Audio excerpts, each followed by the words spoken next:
Good morning, everybody, and welcome back to Muja the Pagan Prepper channel. This mess in Israel, oh my God. This is something that's been going on since biblical times, okay? So don't get your panties all in a bunch over it. It's just another day in paradise. And I'll show you. If you open your Bible, and yes, I do know the Bible because I used to be a deliverance minister. I know exactly what's in there. Nothing but hate, fear, guilt, and shame. And all kinds of family dysfunction. A sick book. This is the stuff that the Jerry Springer show is made out of. Anyway, let's go to Genesis 21, verse 9. But Sarah saw that the son whom Hagar the Egyptian had borne to Abraham was mocking. And she said to Abraham, "Get rid of that slave woman and her son, for that woman's son will never share in the inheritance with my son Isaac." Which is kind of, funny because when she couldn't have Isaac, or she couldn't have any babies, she's like, "Hagar, is my handmaiden servant. Go have a baby with her." But once she got her own baby, she's like, "Later for you, lady." And your, mocking, disrespectful son. And then here's where Abraham the wuss comes in. The matter greatly distressed Abraham because it concerned his son. And now here's where God, the antagonist, comes in. But God said to him, "Do not be distressed about your boy and your slave woman. Listen to whatever Sarah tells you, because it's through Isaac that your offspring will be reckoned." "Oh, okay, so throw your kid out. It's all right with me. I will make the son of the slave woman into a nation also, because he is your offspring." This is sick. So God was telling Abraham, it's all right to be a deadbeat and listen to your wife and be henpecked. Instead of settling the matter himself and saying, "You know what? You girls need to work this out. Both of them are my kids. Both of you guys had my babies." No, he did nothing. He had no balls in the matter. And so God says, "Oh, yeah, just throw them out." So early next morning, Abraham took some food and a skin of water and gave them to Hagar. He set them on her shoulders and then set her off with the boy. She went on her way and wandered in the desert of Beersheba. Oh, wow, such provisions. Some food and a skin of water? Come on, people, we're preppers. We know that was not enough to go anywhere. A skin of water. How much do you think that's going to last? And then when the water and the skin was gone, she put the boy under one of the bushes. Then she went off and sat down about a bow shot away, and she thought, "I cannot watch the boy die." And she sat there and she began to sob. You guys, if you're parents, you know that pain. This poor woman. And, oh, here we go. God heard the boy crying. Oh, it's about time. And the angel of God called to Hagar from heaven and said to her, "What is the matter, Hagar?" What do you mean, what is the matter? "Do not be afraid. God has heard the boy crying as he lies there." Oh, so you had to let a child get to the point of thirst and crying and almost death to do anything. "Lift the boy up and take him by the hand, for I will make him into a great nation." Oh, that's nice.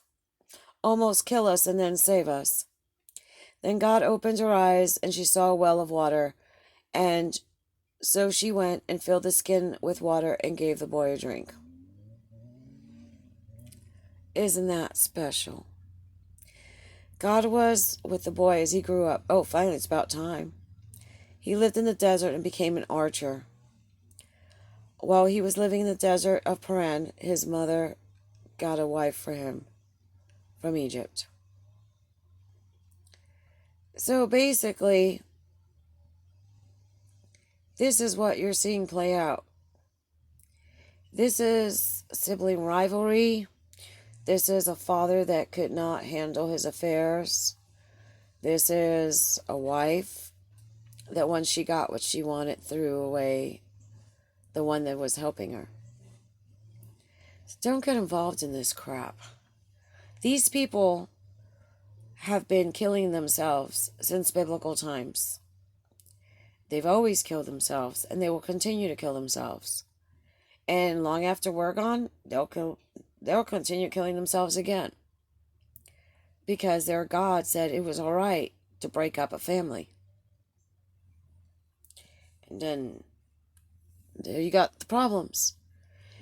If you study Islam or look into it, they say that their God is the God of Muhammad, Ishmael, and Jacob.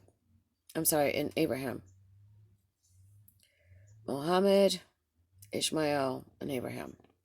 The Jews will say that their God is the God of Jacob, Isaac, and Abraham.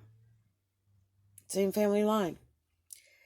I've been to both Hasidic Orthodox synagogues and Islamic mosques, and it's the same thing, same religion. Both of them believe in mutilating their genitalia because our God said it's a good thing and they're supposed to do it. That alone is enough to say, hey, there's something wrong with this God.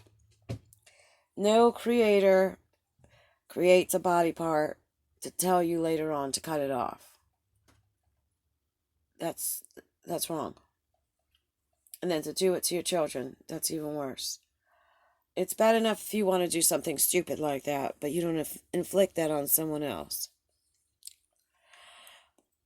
In both religious settings or buildings, you'll see that the women are on one side, the men are on another. The women have their heads covered, and so do the men.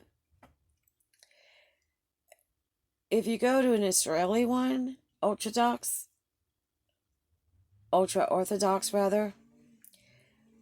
they eat the same food because they come from the same place. And after service, they always eat. It's the same thing. It's just dysfunctional.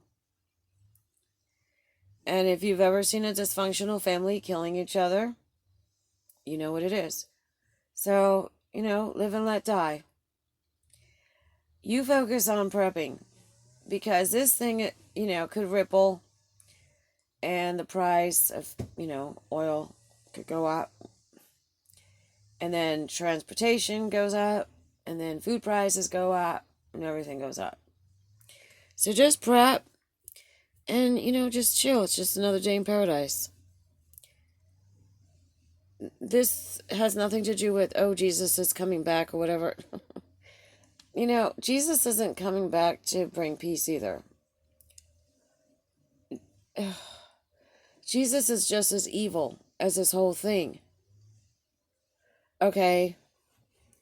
Because Jesus is turn or burn, which is not love. That's craziness. That's called forcing and coercion and narcissistic abuse with fear, guilt, and shame. So people, take a deep breath, hold, and exhale. It's Saturday. Go have some fun with your family and friends. It's a beautiful day out, anywhere you go. Even if it's raining, go enjoy nature. Think of all the good things that you're happy for. Think of how lucky you are just to be able to breathe. Count all your blessings. Notice the changes in springtime. The birds are coming out. Things are starting to blossom. Even if it's raining, you're going to notice these things. It's time for you to grow and live. You survived a winter. You're going to survive this, because this is nothing.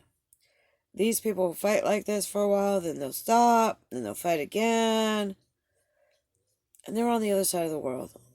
Screw them over there. But live the moment. Stay in the moment with your family and your friends. And if you don't have anyone, you have you. Appreciate yourself. Pat yourself on the back for how far you've come in this life. Because you faced some challenges and you overcame them. And if you're facing challenges now, you got this. So put your chin up. Stop being afraid. Let go of that dread. And live. I hope this helps. Give it a thumbs up. Comment down below. Subscribe if you haven't. Hit that notification bell. And share. Thank you.